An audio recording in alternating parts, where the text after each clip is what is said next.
ታምረ ኢየሱስ። ስለ ኢየሱስ ክርስቶስ ልደት ይቅርታው ቸርነቱ ለዘላለም በእውነት ለሁላችን ይደረግልንና ጌታችን አምላካችን መድኃኒታችን ኢየሱስ ክርስቶስ ያደረገው ተአምር ይህ ነው። ጌታ ኢየሱስ ክርስቶስ ከቅድስት ድንግል ማርያም በተወለደ ጊዜ መላእክት ተሰብስበው ጌታ የተወለደበትን ቦታ ከበቧት።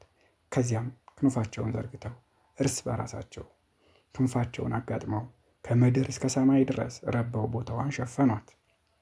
በዓለም ያሉ ጣዖታት ሁሉ ዲያብሎስ ከጣዖታቱ አንድስ እንኳ ማዳን እስከማይቻለው ድረስ ተቀጠቀጡ። በዚህም ጊዜ ሰይጣናት ወደ አለቃቸው ወደ ዲያብሎስ ተሰበሰቡና ጌታችን ሆይ ኃይላችንን ቀጥቅጦ ያጠፋ በስልጣናችን ላይ ችግር የፈጠረ ማን ነው? እሱ በዓለም የተወለደው ብለው ጠየቁት። ዲያብሎስም ከፍርሃቱ የተነሳ እየተንቀጠቀጠ ስለተወለደው ዓለምን ዞሬ ነገሩን መርምሬ ውጤቱን እስካመጣላችሁ ድረስ ጥቂት ታገሱኝ፣ ከኔ የሚሰወር ነገር የለምና አላቸው። በዚያም ጊዜ የአርጉም ዲያብሎስ ወደ ላይ ወደ አየር ወጣ። ከዚያም ከመሬት በታች ካለው አዘቅት ወረደ። ዳግመኛም የተወለደውን የጌታ ኢየሱስ ክርስቶስን ምስጢረ ልደት ይመረምር ዘንድ ዓለምን በሙሉ ዞረ። ነገር ግን ሊያውቅ አልቻለም። የጌታ ኢየሱስ ክርስቶስንም ምስጢረ ልደት መርምሮ ለመርዳት በተሳነው ጊዜ እያዘነ ወደ ወገኖቹ ተመልሶ ቢመጣ በግንባራቸው ፍግም ብለው ወድቀው አገኛቸው።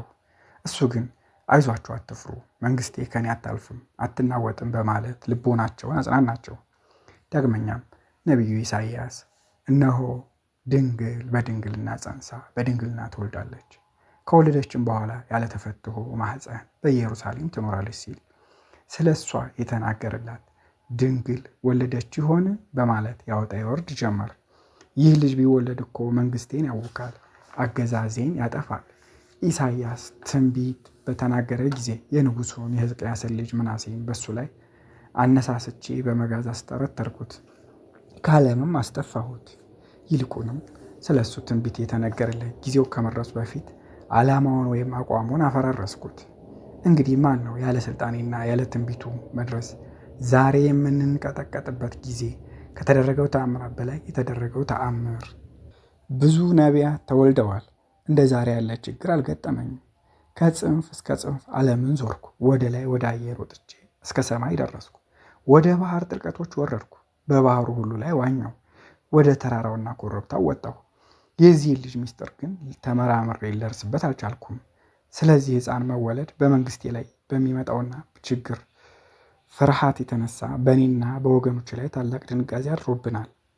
ከእግዚአብሔር ጋር የተነጋገረ በግብፅ 10ን ታላላቅ ታምራት ያደረገ የኤርትራን ባህር በበትሩ የከፈለ ፈርዖንንም ከነሰራዊቱ ያሰጠመ ሙሴ በተወለደ ጊዜ ይህን የመሰለ ችግር አልገጠመኝምና ይህን የመሰለ ታላላቅ ታምራት ማድረግ ቢችልም ከግብፅ ከወጣ በኋላ ከፍርሃት የተነሳ አንበርክኬዋለሁ።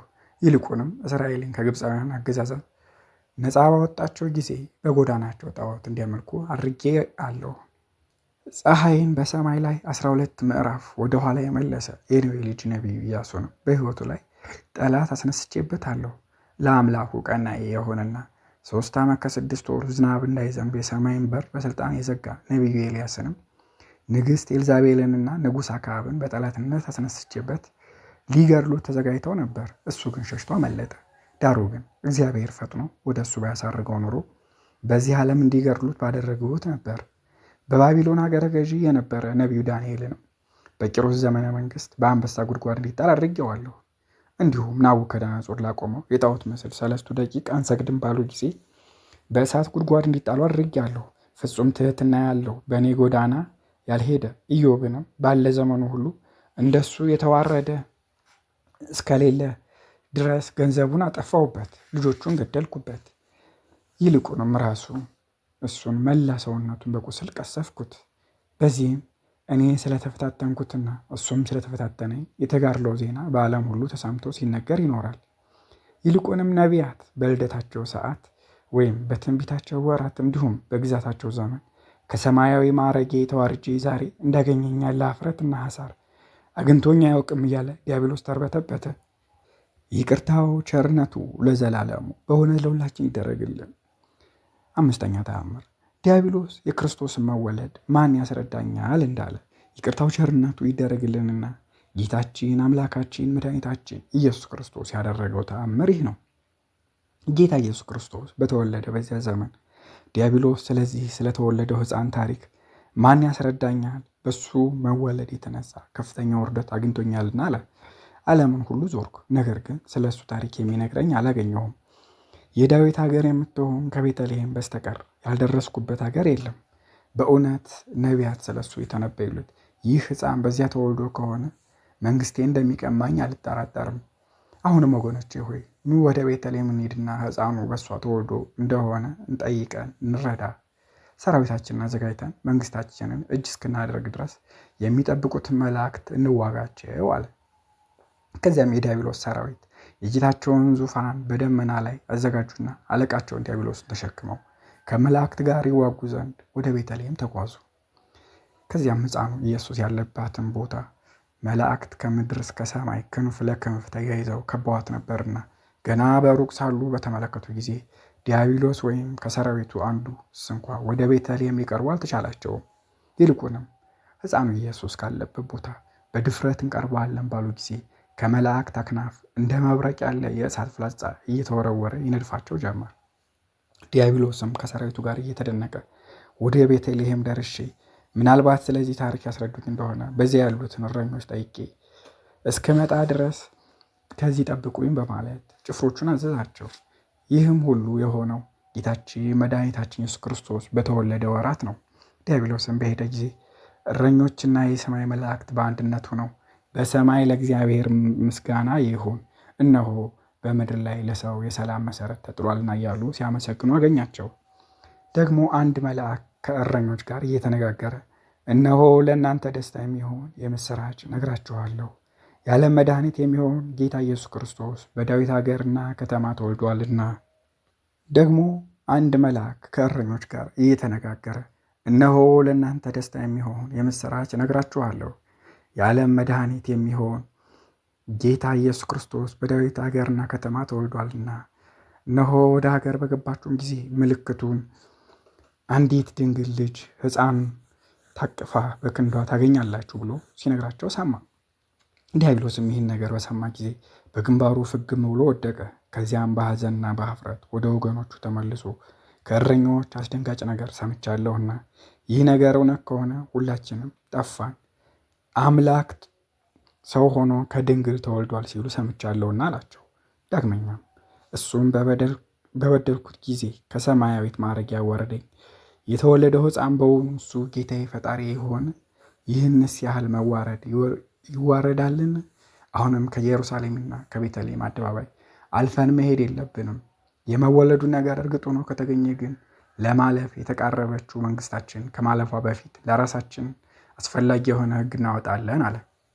በዚያን ጊዜ የጌታ ኢየሱስ ክርስቶስ የልደቱ ዘመን መቼ እንደሆነ ለማወቅ የነቢያትን መጽሐፍት ትርጓሜ የሚያውቁ ወደ አይሁድ ሊቃውንት ዘንድ ፈጥኖ ሄደ።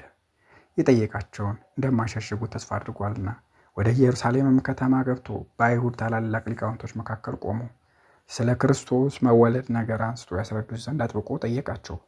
እነሱም በይሁዳ አውራጃ በምትገኝ በቤተልሔም የዓለም መድኃኒት ይወለዳል ሲሉ ነቢያት ተናግረዋል ብለው መለሱለት። ይቅርታው ቸርነቱ ለዘላለም በእውነት ለሁላችን ይደረግልን። ስድስተኛ ተአምር ስለ ክርስቶስ መወለድ ሰይጣን የአይሁድን ሊቃውንት እንዳነሳሳቸው። ይቅርታው ቸርነቱ ለዘላለም በእውነት ለሁላችን ይደረግልንና ጌታችን አምላካችን መድኃኒታችን ኢየሱስ ክርስቶስ ያደረገው ተአምር ይህ ነው። ዳንኤል የቀመረው ሱባኤ ተፈጽሞ ከሆነ ክርስቶስ ተወልዷል፣ አልተፈጸመም እንደሆነ ግን እስከዛሬ አልተወለደም ማለት ነው። ይህንም ያለው ዲያብሎስ ብዙ ጭንቅ በደረሰበት ጊዜ ነው። ከዚያም ሰይጣን የክርስቶስን ዜና ልደት ይጠይቁ ዘንድ የእስራኤል ሽማግሌዎችን አነሳሳ። እነሱም ወደ መምህራኖቻቸውና የሕግ ሊቃውንቶቻቸው ወደ ኒቆዲሞስ፣ ወደ ቀሌዮጳና ሰማዕትና የዲያቆናት አለቃ የሚሆን ወደ እስጢፋኖስ አባት ወደ ገማልያል ላኩ። ዳንኤል ያሰባትን ሱባኤ ተመራምረው ክርስቶስ የሚወለድበት ዘመኑ እንደደረሰ አገኙት። ከዚያም ኒቆዲሞስ እንዲህ አላቸው፣ ካህኑ ስምዖን ከአባቶቻችን ጋር ለንጉሱ ለበጥሪሞስ መጽሐፍትን ሲተረጉም በተሰነካከለ ጊዜ የተናገረውን አውቃችኋልን? እሱም ነቢዩ ኢሳይያስ እነሆ ድንግል በድንግልና ጸንሳ በድንግልና ወንድ ልጅ ትወልዳለች፣ ስሙንም አማኑኤል ትለዋለች ብሎ የተናገረውን ከዕብራይስጥ ቋንቋ ወደ ዘር ቋንቋ እንደተረጎመው የእግዚአብሔር መልአክ ወደ እሱ መጥቶ ይህቺ ድንግል እስክትወልድ ድረስ በዚህ ዓለም በአልጋ ተጣብቀህ ትኖራለህ፣ ሕፃኑንም በዓይንህ ታየዋለህ ብሎታልና አሁንም ወደ እሱ እንሂድና ስለዚህ ነገር ጠይቀን እንረዳ። እሱ የብዙ ዘመን ሽማግሌ ነውና ኑ እንፈልገው። በሕይወቱ ካለ ክርስቶስ እንዳልተወለደ እንረዳለን። ሞቶ ከሆነ ግን እንግዲህ ኢየሱስ ክርስቶስ እንደተወለደ እናውቃለን። መልአክ ለስምዖን ጌታ ኢየሱስ ክርስቶስን ሳታየው አትሞትም ሲል መልአክ ነግሮታልና ሁሉም ወደ ቤተ መቅደስ ሄደው ስምዖንን ከዚያ በሕይወቱ አገኙት። እሱም ከእርጅና የተነሳ በመሬት ላይ ተኝቶ ነበር። እነሱም ሰላም ይሁንልህ ባሉት ጊዜ እሱም መልሶ በትሕትና ቃል የጌታዬ ቸርነቱ ከእናንተ ጋር ይሁን አላቸው። እነሱም አንተ የተባረክ ሽማግሌ አረጋዊ፣ አንተ ተስፋ የምታደርገው መድህን ክርስቶስ ወደዚህ ዓለም መምጫው ደርሷልን ሲሉ ጠየቁት። እሱም አዎን የመምጫው ጊዜ ደርሷል አላቸው። ይህም በምን አወቅህ አሉት። ነቢዩ ኢሳይያስ ስለ ሰው ልጅ ደህንነት በተናገረው ትንቢት በተሰናከልኩ ጊዜ በሕመም ታስሮ የነበረው እጄ ስለተፈታ በዚህ አወቅሁ። በቤተ መቅደስ የምትኖር ነቢይት ሐናም ነግራኛለች አላቸው። ሰይጣን ግን ሰዎቹ የሚጠይቁትንና ስምዖን የሚሰጣቸውን መልስ ቆሞ አዳምጥ ነበር።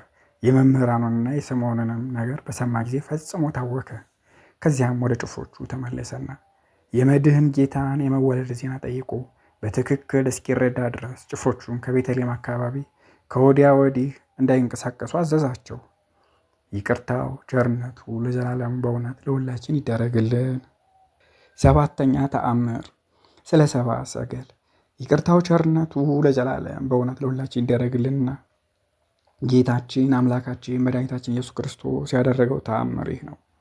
በምስራቅ ሀገር የሚኖሩ ተመራማሪ የሆኑ ሰዎች ወደ ቤተልሔም ሲመጡ በሰማይ ላይ እንደ ፀሐይ የሚያበራ ኮከብ አዩ።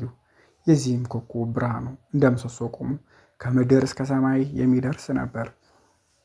በዚህም ኮከብ ላይ በድንግልና ያለች የሴት ልጅ ስዕል ተስሎበት ነበር። ተመራማሪዎቹ ሰብአ ሰገልም ይህን አይተው አደነቁ። መጽሐፍቶቻቸውን ገልጠው ቢመራመሩ ከዋክብት ሁሉ ይህንን ኮከብ የሚመስል አላገኙም። ከዋክብትንም ሁሉ የተፈጥሮ ሕጋቸውን እንደያዙ ሰማይም በተፈጥሮ ባህሪው ጸንቶ አገኙት። ግን ይህን የመሰለ አላገኙም።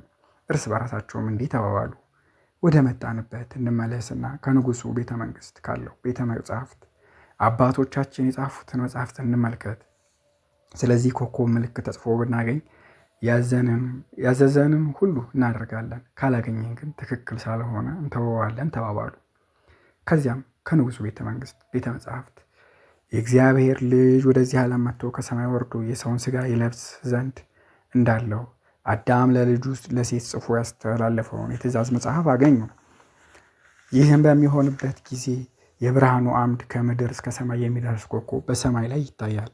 በኮከቡም ላይ እንደ ፀሐይ የሚያበራ ልጇን ታቅፋ ድንግል በብርሃን ዙፋን ተቀምጣ ትታያለች። በልጇም ራስ ላይ የጌትነትን ዘውድ ተቀዳጅቶ ይታያል። ሰማይና ምድርም በመሃል እጁ የተያዙ ናቸው። እሱ የፍጥረት ሁሉ አምላክ ነውና። ይህም ምልክት በታየ ጊዜ ሕፃኑ የተወለደበትን ቦታ ፈልጋችሁ ማግኘት ይገባችኋል። ይህ ልዩ ኮከብ ስለሱ በሰማይ ላይ ታይቷልና። አስቀድሞ አባታችን አዳም ከገነት ወጥቶ ከተቀመጠባት ደብር ቅዱስ ተገኝቶ አባቶቻችን ያስቀመጡት ወርቅና ከርቤ ስለ ጌትነቱ ክብር እጅ መንሻ አቅርቡለት የሚል ጽሑፍ አገኙ። ከዚህም በኋላ ሦስቱ ነገሥታት ሕፃኑ የተወለደበትን ቦታ ለማግኘት ምድርን ይዞሩ ዘንድ ቆርጠው ተነሱ።